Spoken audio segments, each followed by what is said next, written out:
إن الإنسان خلق هلوعا إذا مسه الشر جزوعا وإذا مسه الخير منوعا إلا المصلين الذين هم على صلاتهم دائمون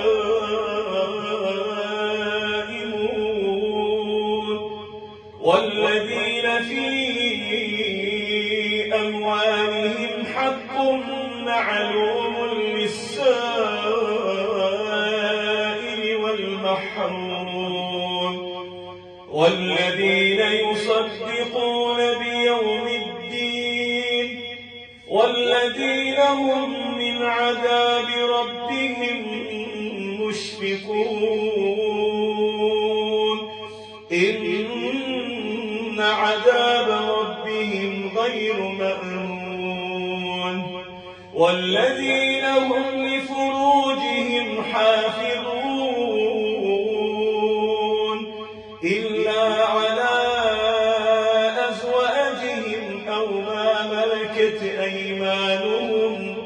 فإنهم غير ملومين فمن ابتغى وراء ذلك فأولئك هم العادون والذين هم لأماناتهم وعهدهم راعون والذين هم بشهاداتهم قائمون